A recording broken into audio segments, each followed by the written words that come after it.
Assalamualaikum dan salam sejahtera. Saya Khairunisa Sahira binti Muhammad Syukri dari Kumpulan 3 akan memulakan pembentangan projek mini dialektologi. Kajian kami ialah mengenai dialek Sebop Tinja dan dialek Kenyah Baram. Pensyarah kami ialah Dr. Wan Robiah Mior Osman. Ahli kumpulan kami mempunyai 5 orang ahli iaitu Martin anak Peter, Khairunisa Sahira binti Muhammad Syukri, Rachel Chiu Penyu, Reginald Felix anak Barek dan Syihar Izzah Shah binti Samsul. Pengenalan. Dialek berasal daripada perkataan Greek iaitu dialektos yang merujuk kepada kepelbagaian ciri bahasa yang dituturkan oleh sekumpulan pengguna atau penutur sesuatu bahasa. Menurut Kamus Dewan edisi keempat, pula ialah dialek membawa maksud satu bentuk bahasa yang digunakan dalam sesuatu daerah atau sesuatu kelas sosial yang memiliki perbezaan daripada bahasa standard. Definisi dialek geografi. Menurut Nik Safiah Karim, yang menyatakan dialek geografi bermaksud sesuatu bahasa mungkin mempunyai banyak variasi bergantung kepada sejarah perkembangannya, jumlah penduduk dan luas daerah penyebarannya. Manakala Farid M. On dan Ajit Jacob menyatakan dialek geografi merupakan satu disiplin yang mengkaji secara sistematik perbezaan-perbezaan yang ada dalam pelbagai dialek dan dihubungkaitkan dengan daerah penggunaannya. Hello, nama saya Syahriza Shah binti Samsul. Saya akan menjelaskan definisi nama Kenyah Baram dan sebab tinjau. Kenyah Baram. Nama Kenyah diambil dari kosakata Kenyah dan Kenyah, yang mana merupakan perkataan yang berasal dari bahasa kelompok etnik suku Kaya yang bermaksud tanah liar dan perbatasan. Manakala menurut teori Inoue 2000 dan Soret 2003 pula memberikan pengertian istilah Kenyah sebagai merujuk kepada sekelompok masyarakat yang hidup di pedalaman Apau, Kayan dan Usun Apau. Manakala sebab tinjar, dialek sebab juga dipanggil dengan nama lain seperti sebub, sibop, cepop dan sibop. Walaupun terdapat beberapa persamaan dua dialek bahasa tersebut pada akhirnya, namun kaum tersebut mempunyai keunikan dan identiti tersendiri. Objektif atau tujuan kajian kami ialah objektif pertama merupakan mengenal pasti 20 data bahasa dialek bahasa Kenyah Baram dan dialek bahasa Sebop Tinjal. Objektif kedua menganalisis 20 data bahasa dialek bahasa Kenyah dan dialek bahasa Sebop dalam aspek linguistik, fonologi, semantik dan sintaksis. Seterusnya, saya akan membentangkan metodologi kajian. Reka bentuk kajian, menganalisis 20 data bahasa antara bahasa Kenyah Baram dan bahasa Sebop Tinjar melalui perbandingan dari segi fonologi, semantik, dan sintaksis. Seterusnya, menggunakan kata deskriptif, yaitu penyelidikan melalui rujukan internet. Seterusnya, instrumen kajian, penggunaan peranti elektronik, yaitu telefon pintar dan komputer riba untuk menggunakan aplikasi dan merekod data. Seterusnya, penggunaan internet untuk mengakses maklumat. Dan hasil daripada penggunaan instrumen kajian tersebut mendapati bahawa terdapat 20 data bahasa bagi bahasa Sebop Tinjar dan bahasa Kenyah Baram masing-masing telah direkodkan. Seterusnya, sampel kajian juga mendapati sebanyak 20 data bahasa mewakili bahasa Sebop Tinjar dan bahasa Kenyah Baram masing-masing. Data bahasa Sebop Tinjar diperoleh daripada tangkap muat perbualan melalui aplikasi pemesejan WhatsApp dan data bahasa Kenyah Baram pula diperoleh daripada siaran radio eksklusif langsung melalui aplikasi perhubungan global Facebook. Latar belakang dialek Kenyah. Jadi, kaum Kenyah ialah salah satu kaum besar orang asli Bumi Putra yang menetap secara luas di daerah Telang Usan dan Belaga dalam bahagian Miri, Kapit dan Bintulu di Sarawak, Malaysia, serta di Kalimantan, Indonesia. Kaum ini digolongkan bersama-sama dengan kaum-kaum yang asal di utara Sarawak seperti kaum Kenyah, Penan, Kelabit, Lung Bawang, lalu membentuk golongan yang lebih umum, iaitu kaum orang Ulu, hanya di Sarawak. Jadi, semasa pemerintahan Raja Brooke, masyarakat Kenyah telah berpecah kerana menentang penguasaan Raja Brooke ke bahagian pedalaman Sarawak, iaitu di dataran tinggi Usun Apau. Jadi sebahagian Kenyah ni dia telah tinggal di kawasan Hulu Baram dan dia berdamai dengan pemerintahan Raja Brooke pada ketika itu. Sementara sebahagian lagi tidak mahu dijajah oleh Raja Brooke tadi. Jadi mereka telah diserang oleh Raja Brooke di tanah tinggi Usun Apau. Penentangan mereka terhadap Raja Brooke ini tidak mendapat sokongan kaum lain kerana Raja Brooke telah menggunakan orang tempatan tersebut untuk menyerang kaum Kenyah Usun Apau tu tadi yang telah uh, bertindak untuk menentang Raja Brooke. Namun begitu, kaum Kenyah dapat mempertahankan tanah air mereka dan dapat berdamai dengan wakil pemerintah Raja Brooke di Marudi. Walaupun mereka telah berdamai dengan kerajaan pada masa itu, mereka telah diarahkan supaya berpindah lebih dekat, iaitu dekat pusat Bandar Marudi. Mereka tinggal dekat kuala sungai yang dipanggil Long dan mempunyai hubungan yang sangat rapat dengan kaum Kayan sebab dulu kaum Kayan ni dia merupakan kaum Kenyah pada asalnya. Jadi budaya mereka sangat serupa dengan kaum Kayan. Selamat pagi dan salam sejahtera. Saya Regina Felix Sanabarek akan membentangkan latar belakang Sebob. Sebob pada mulanya dikenali sebagai orang Kenyah dan merupakan sekutu dengan kaum Kenyah. Mereka merupakan salah satu kaum yang berasal daripada sempadan Indonesia. Dan pada mulanya mereka tidak dikenali sebagai kaum Sebob, malahan mereka mulanya dikenali sebagai kaum Sebob Long Pekun. Pada mulanya warga Sebob ataupun masyarakat Sebob mendiami Sungai Tinjar yang juga dipanggil sebagai Lemeteng oleh penduduk masyarakat Sebob. Mereka juga pernah menetap di Batang Utip sehingga mereka berhijrah semula ke Dapui. Dan pada masa itu, ketua suku kaum Sebob yang pertama iaitu Tama Baladiang telah mengarahkan masyarakat Sebob untuk berpindah daripada tempat asal mereka.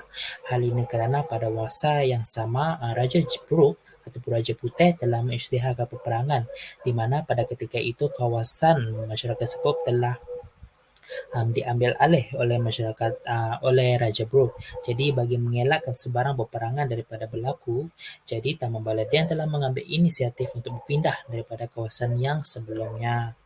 Jadi mereka berpindah ke lokasi tetap pertama masyarakat Sebob iaitu di Pau Beliang. Dan ada juga yang berpindah ke Long Boroi dan sehingga kini selepas selama tahun, maka masyarakat Sebob telah pun berpindah semula ke Long Loyang. Sekian, terima kasih. Perkataan fonologi terdiri daripada dua unsur iaitu satu, fono yang bermaksud bunyi dan juga logi bermaksud pengetahuan atau kajian. Jadi secara menyeluruh, fonologi merupakan suatu kajian mengenai bunyi bahasa. Terutama dalam kajian ini dia akan digunakan untuk mengkaji bahasa dialek Kenyah Baram dan juga Sebob Tinjar.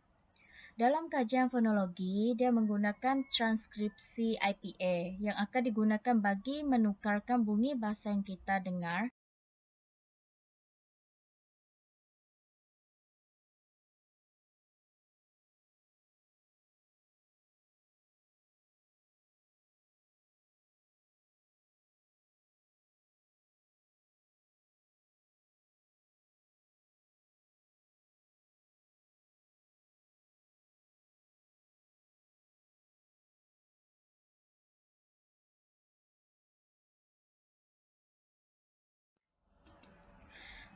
dalam dialek Kenyah Baram, terdapat vokal A, E, I, O, U dan E. Hanya 3 huruf vokal dalam bahasa Kenyah yang lengkap pada kedudukannya iaitu vokal A, I dan juga U. Manakala vokal E hanya wujud pada tengah kedudukan. Vokal O pula tiada penggunaan pada awal perkataan dan juga tengah namun wujud pada akhir perkataan. Dan vokal E hanya ada pada tengah kedudukan. Jika dibandingkan dengan bahasa Kenyah, hanya 2 huruf vokal dalam bahasa Sebob yang lengkap pada kedudukannya, iaitu vokal A dan juga vokal I. Manakala vokal U hanya wujud pada tengah dan akhir kedudukan. Vokal E pula tiada penggunaan pada awal perkataan, tetapi hanya ada pada tengah kedudukan. Justru vokal I dan juga O tiada dalam penggunaan bahasa Sebop berdasarkan 20 data yang telah diperolehi.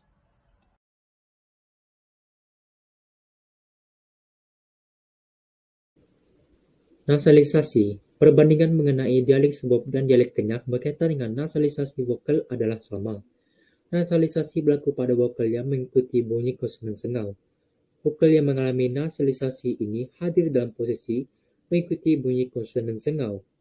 Na, nga, ma, dan nya. Dalam dialek Kenyah dan Sebop, semasa menyebut vokal yang disertai dengan konsonan sengau, langit lembut dan anak tekak dinaikkan dengan cukup tinggi untuk menutup rongga hidung. Ini disebabkan pengaruh penyebutan bunyi yang mendahuluinya.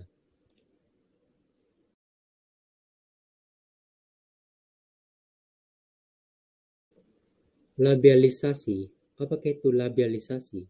Labialisasi adalah artikulasi tambahan yang hadir apabila bunyi konsonan diikuti bunyi vokal e, u, yang diikuti pula oleh sama ada bunyi vokal u, o, e, atau i. Dalam bahasa Sebop, sewaktu menghasilkannya, kedudukan lidah mengalami perubahan, manakala bibir berkeadaan bundar. Bunyi yang hadir itu seperti bunyi separuh vokal luar bibir, yaitu bunyi W. Manakala labialisasi untuk dialek Kenyah pula tidak terdapat daripada 20 data yang dikaji.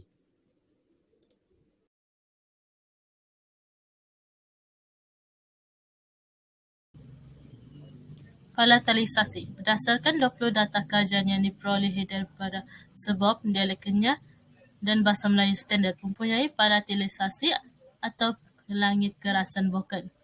Unsur bunyi ini wujud dalam penyebutan vokal rangkap, iaitu vokal yang hadir secara berturutan seperti rangkap ai, iu, oi sama i. Dalam penyebutan vokal rangkap ini, lelangit keras turut terlibat kerana bunyi yang wujud di situ ialah seakan-akan bunyi Y separuh vokal lelangit keras. Seterusnya, saya akan membentangkan aspek morfologi. Morfologi merupakan satu kajian di mana ia mengkaji struktur, bentuk dan golongan kata. Struktur kata merupakan susunan bunyi ujaran atau tulisan yang menjadi unit bahasa yang bermakna. Manakala bentuk kata merupakan unit tata bahasa sama ada tunggal atau telah mengalami proses pemajemukan, penggandaan dan juga pengimbuhan kata. Golongan kata pula merupakan satu kajian di mana ianya berfungsi untuk penjelasan kata yang berasaskan fungsi tata bahasa.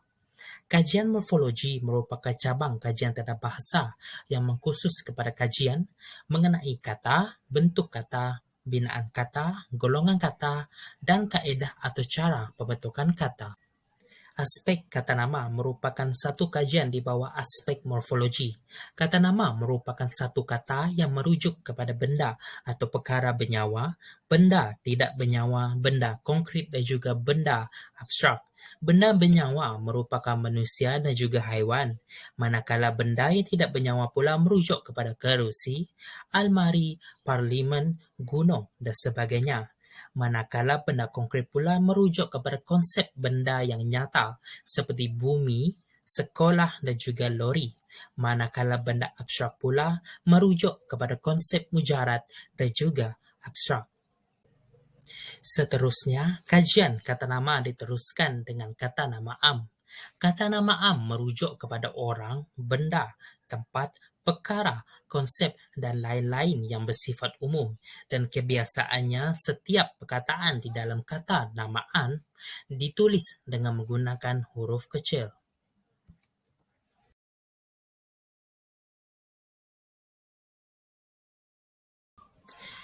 Berdasarkan jadual yang telah kita lihat sebentar tadi, dapat kita simpulkan bahawa perkataan hari dalam bahasa Melayu standard disebut sebagai langit dalam dialek Sebop, dan kebiasaannya jika dilihat pada aspek bahasa Melayu standard, langit merujuk kepada sesuatu yang melengkung, yang tampaknya biru dan melingkungi bumi, manakala hari dalam dialek Kenyah disebut sebagai tau. Seterusnya adalah perkataan lagu. Dalam dialek Sebop, mereka masih mengekalkan bahasa Melayu standard di mana mereka masih menyebut lagu sebagai lagu, manakala dialek Kenyah menyebut lagu sebagai belian.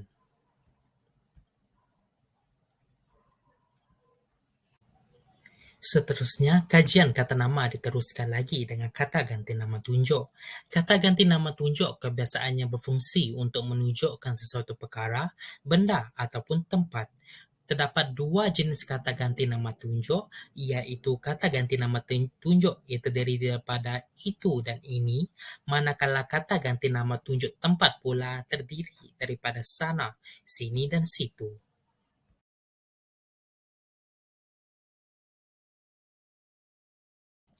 Berdasarkan jadual kata ganti nama tunjuk yang telah kami pertontonkan sebentar tadi, dapat kita kenal pasti bahawa di dalam dialek Sebop, itu akan disebut sebagai inah, manakala bagi dialek Kenyah pula akan menyebut itu sebagai ina.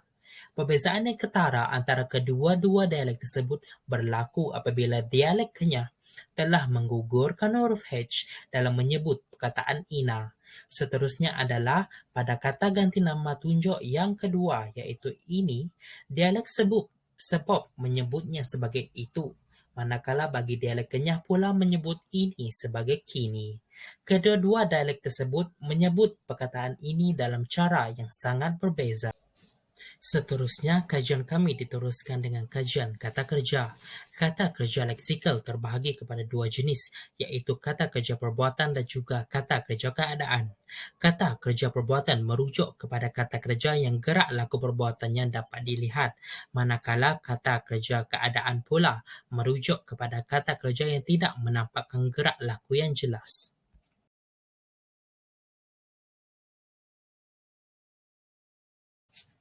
Berdasarkan jadual sebentar tadi, dapat kita lihat bahawa perkataan bahasa Melayu standard, iaitu tengok, disebut sebagai mecan bagi dialek Sebop, manakala dialek Kenyah menyebut tengok sebagai naat. Bagi masyarakat Sebop, naat merupakan satu perkataan yang bermaksud pisau. Seterusnya adalah bagi perkataan balik. Dialek Sebop menyebutnya sebagai muli, manakala dialek Kenyah menyebut balik sebagai ulek.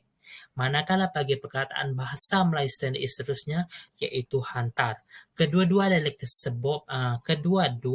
tersebut menyebut hantar sebagai matet. Selain itu, bagi perkataan sampai disebut sebagai awi dalam dialek Sebop, manakala abek pula dalam dialek Kenyah. Bagi perkataan dalam bahasa Melayu standard iaitu bawa disebut sebagai min oleh dialek Sebop, manakala dialek Kenyah menyebutnya sebagai gin. Lapar yang terdapat dalam dialek bahasa Melayu standard disebut sebagai belau oleh dalam dialek Sebop, manakala dialek Kenyah menyebutnya sebagai lau. Akhir sekali adalah bagi perkataan tunggu, di mana dialek Sebop menyebutnya sebagai mena, manakala berlaku perubahan pada dialek Kenyah, di mana perkataan mena dalam dialek Sebop tadi telah digantikan kepada ngena. Seterusnya, kajian diteruskan dengan kata adjektif. Kata adjektif merujuk kepada perkataan yang menjelaskan sifat sesuatu kata nama. Kata adjektif boleh dijadikan sebagai inti dalam frasa adjektif. Kata adjektif boleh didahului atau diikuti oleh kata penguat. Dalam binaan frasa adjektif terdiri daripada hanya satu kata adjektif atau beberapa perkataan yang mengandungi kata adjektif dan unsur keterangan yang lain, khususnya kata bantu dan kata penguat. Berdasarkan 20 data yang telah dikaji, hanya terdapat satu sahaja kata adjektif, iaitu sejuk. Perkataan sejuk merupakan sejenis kata adjektif yang tergolong dalam kata adjektif sifatan atau keadaan, dan kata adjektif sifatan atau keadaan ini merujuk kepada perkataan yang menerangkan perangai, tabiat atau keadaan bagi kata nama atau frasa nama. Dalam dialek Sebop, sejuk disebut sebagai genin, manakala dialek Kenyah pula menyebutnya sebagai sengim. Kata tugas. Kata tugas ialah kata yang hadir dalam frasa, klausa atau ayat dengan mendukung sesuatu tugas sintaksis. Kata tugas juga merupakan kata yang tidak boleh berdiri sendiri tetapi mempunyai fungsi tata bahasa tertentu dalam ayat. Ia tidak boleh menjadi unsur inti bagi binaan frasa yang menjadi predikat ayat. Kata prafrasa dan pascafrasa. Kata prafrasa ialah kata tugas yang hadir pada awal frasa, manakala kata pascafrasa ialah kata tugas yang hadir selepas frasa. Frasa yang dimaksudkan itu meliputi frasa nama, frasa kerja atau frasa sendi nama. Kata praklausa yang terdapat dalam kajian.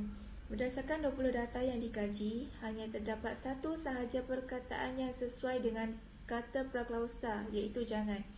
Jangan merupakan kata praklausa yang tergolong dalam kata perintah jenis larangan. Kata perintah seringkali digunakan untuk menimbulkan tindak balas terhadap suruhan, perintah, ajakan, keinginan, harapan, larangan atau silaan untuk melakukan sesuatu. Dalam dialek Sebop, jangan disebut sebagai amai, manakala dalam dialek Kenyah merujuk kepada nama panggilan seorang ayah. Kata sendi nama. Kata sendi nama merupakan perkataan yang hadir di hadapan kata nama atau frasa nama. Ia juga boleh wujud dalam bentuk tunggal, terbitan maupun dalam bentuk majmuk.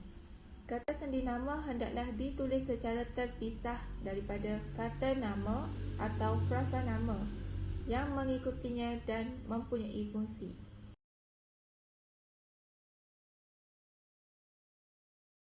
Kata sendi nama.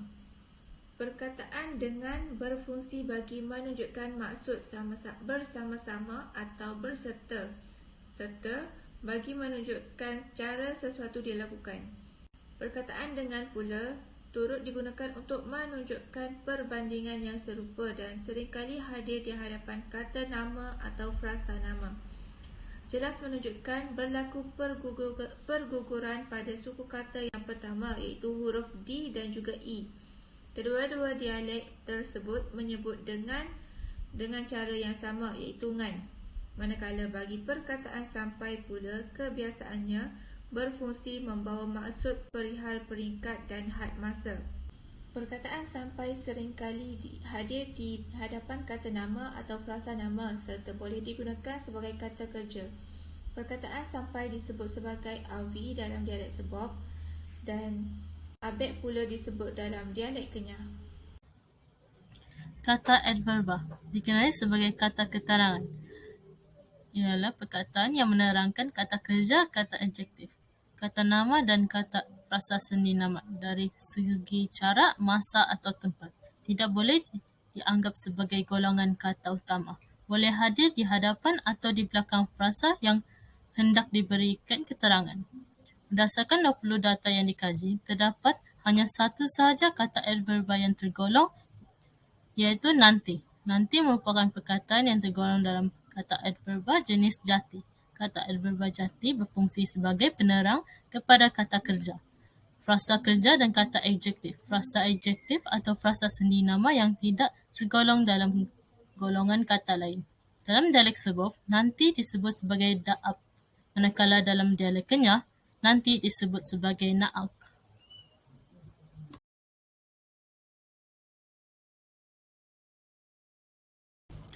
Kata bilangan. Perkataan ramai dan banyak merupakan perkataan yang tergolong dalam kata bilangan tak tentu. Perkataan banyak dan ramai boleh digunakan untuk manusia. Banyak mempunyai kaitan dengan jumlah, manakala ramai berkaitan dengan suasana atau keadaan. Dalam dialek Sebop, menyebut perkataan ramai dan juga banyak dengan cara yang sama, iaitu pina. Bagi dialek Kenyah pula, menyebut ramai sebagai lulu, manakala banyak pula disebut kado. Seterusnya, dalam aspek semantik. Semantik merupakan satu cabang bidang linguistik yang menjurus kepada satu fokus utama, yaitu pekajian dari segi makna. Teori pekajian dari segi makna bahasa ini mendapat sokongan ahli-ahli linguistik negara. Ilmu semantik dalam kajian linguistik ini dipraktikkan dalam mengenal pasti tafsiran makna sebenar bagi data perkataan bahasa Sebop Tinjar dan bahasa Kenyah Baram. Selain itu, ilmu semantik dipraktikkan dalam mengenal pasti kewujudan aspek polisemi semantik dalam bahasa Sebop Tinjar dan bahasa Kenyah Baram. Kemudian, kajian ini dipandang daripada aspek polisemi. Perkataannya memiliki makna yang pelbagai namun memiliki fungsi yang berbeza, terutamanya apabila digunakan dalam sesebuah ayat maupun konteks dipanggil sebagai aspek polisemi. Perkataan polisemi yang jelas adalah perkataan langit dalam dialek Sebok. Menurut penutur dialek Sebok, perkataan langit tersebut memiliki makna yang berbeza mengikut konteks sesebuah ayat tersebut. Hal ini karena perkataan langit tersebut bermaksud hari dan juga bagi merujuk kepada keadaan cuaca. Begitu juga yang berlaku dalam perkataan ramai dan banyak, yang mana perkataan tersebut disebut dengan cara yang sama dalam dialek Sebok, yaitu pina. Setelah dilihat secara keseluruhan data tersebut, bagi dialek Kenyah, tiada perkataan yang merujuk kepada aspek polisemi.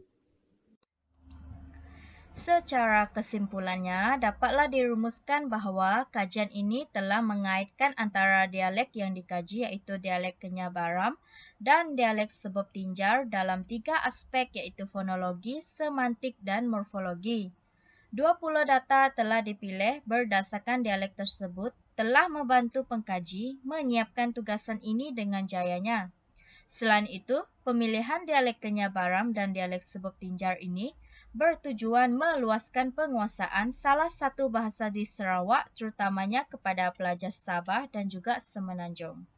Setelah kajian ini dilakukan, dapat membuktikan bahawa bumi Kenyalang ini, iaitu Sarawak, yang kaya dengan pelbagai bahasa, budaya dan tradisi. Bahasanya yang unik memberikan suatu cabaran serta keseronokan kepada masyarakat lain untuk mempelajarinya.